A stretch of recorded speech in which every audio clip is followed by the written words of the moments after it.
Is the force of attraction. Mean to say जो weight होता है वो एक फोर्स ऑफ अट्रैक्शन होती है जिसकी मदद से एक ऑब्जेक्ट को या किसी भी ऑब्जेक्ट को अर्थ अट्रैक्ट करती है टुवर्ड्स इट्स सेंटर। तो कैसे लिखेंगे इसे? Weight is the force of attraction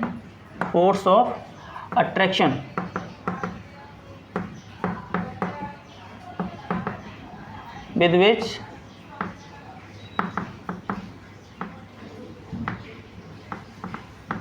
earth attracts every object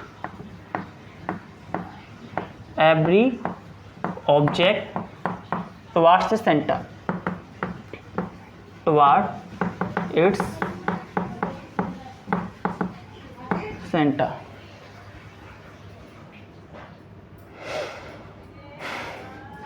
It is denoted by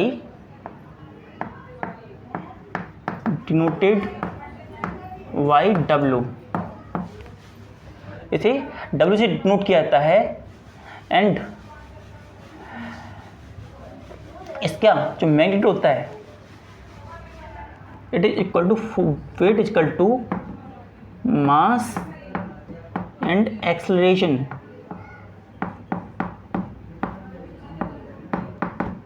Acceleration due to gravity,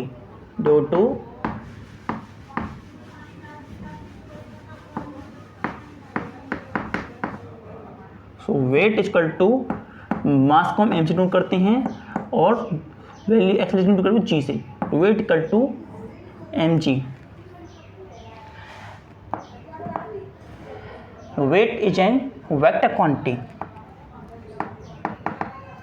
weight is an vector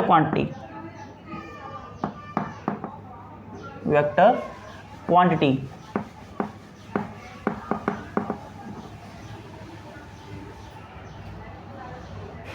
mean to say weight can be, जो weight होता है उसे magnitude के साथ साथ डायरेक्शन की भी जरूरत पड़ती है डिफाइन करने के लिए। Wait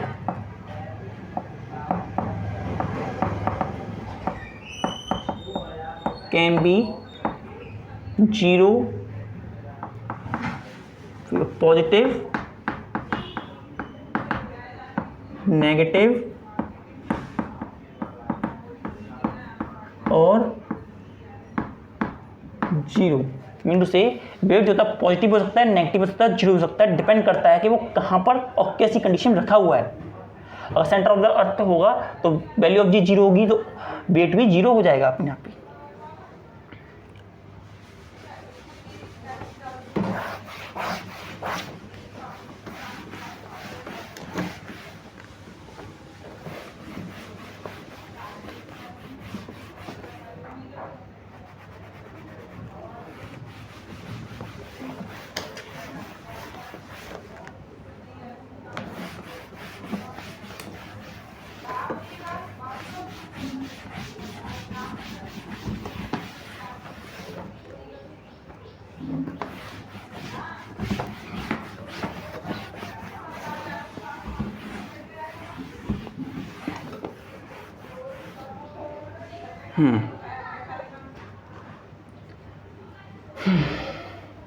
Second point,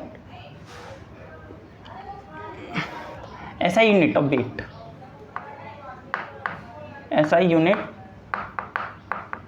of weight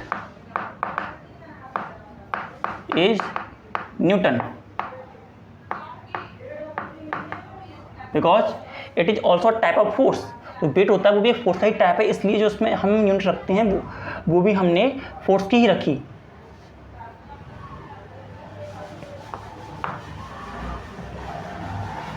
and wait जो होता है मेजर करने के लिए एक स्पेशल डिवाइस होता है जिसे बोलते हैं spring balance. Weight is measure by spring balance.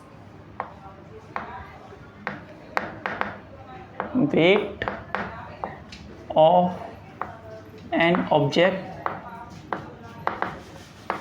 measured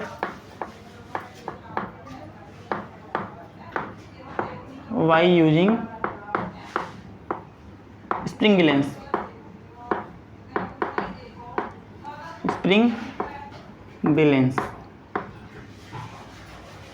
हम स्प्रिंग बैलेंस की मदद से वेट को मेजर करते हैं। स्प्रिंग बैलेंस को इस तरीके डिवाइड होता है,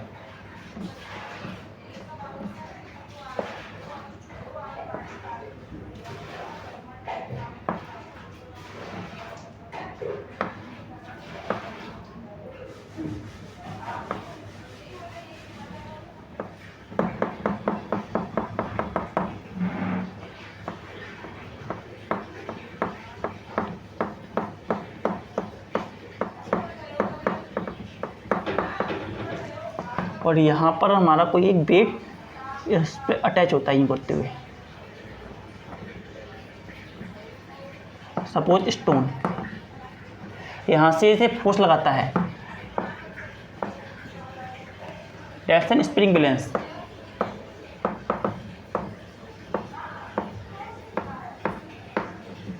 स्प्रिंग बैलेंस जो होती है वो किसी ऑब्जेक्ट के मास की वजह से नहीं करती है, मास की वजह से एक्ट नहीं करती है, बल्कि वो जो वर्क करता है वो एक्स जो फोर्स ऑफ अट्रैक्शन लग रहा है, force of attraction that is weight जो लग रहा है उससे डिपेंड करता है, इसी और उसी को कैलकुलेट करके बताता है। हम मास जो होता है, mass is calculate by using the arm balance. Mass is calculated using arm balance. Mass को हम आर्म बैलेंस का यूज करके मेजर कर सकते हैं।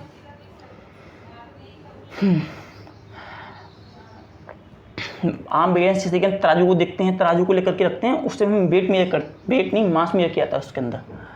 इसी तरह से हाँ, and another point is that जो वेट होता है, जिस तरीके से एक्सलेशन ड्यू टू ग्रेविटी हर पॉइंट पर सेम नहीं होता, उसी तरीके से जो वेट होता है वो भी प्लेस टू प्लेस चेंज होता है।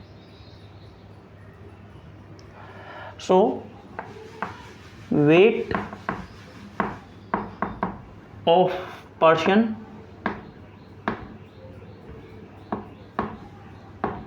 ऑन मून is 1/6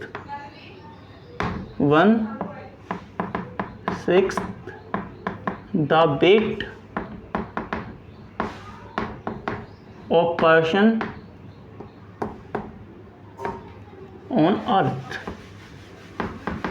मीन से जो वेट किसी भी इंसान का वेट जो होता है वो 1/6 होता है मून पर एज कंपेयर टू अर्थ। इसका मीन क्या हुआ, अगर कोई इंसान यहाँ अर्थ पर 120 kg का है, 120 kg का है अर्थ पर 120 kg का है, तो जब वो मून पर जाएगा तो वो सेम वेट होने के बावजूद भी जस्ट 20 kg का रह जाएगा।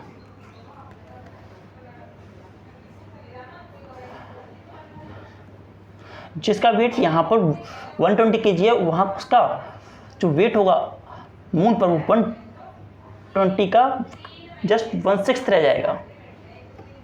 तो कैसे लिखते हैं, weight on moon is 1/6 the weight of moon on earth. इसीलिए हमने एस्ट्रोनॉट को देखा है जो वहाँ पर जंप करते हैं, वो जंप करने का मेन रीजन यही रहता है क्योंकि उनका वेट बहुत ही ज़्यादा कम हो जाता है as compare to weight on the earth. इसी के साथ हमने यहाँ पर आपको वेट के बारे में हमने इस चैप्टर में बहुत सारी बातें सुनी। हमने सबसे पहले इस चैप्टर में जाना ग्रेविटेशनल फोर्स क्या होती है, यूनिवर्सल लॉ ऑफ ग्रेविटेशन क्या होता है, और फिर हमने इसमें आपको क्लैपलेस लॉ ऑफ मोशन बताई, क्लैपलेस लॉ ऑफ मोशन। उसके बाद उसमें आने के बाद हमने free fall, acceleration due to gravity and many more topics that we go through the chapter. मैं उम्मीद करता हूँ कि अब आप इसके क्वेश्चन सॉल्व करेंगे और क्वेश्चन सॉल्व करके थोड़ा सा इससे चैप्टर को और अच्छे से जानने की कोशिश करेंगे। और इसी के साथ ये चैप्टर का फर्स्ट पार्ट कंप्लीट होता है। Thank you. सभी बच्चे अपना काम कर लें।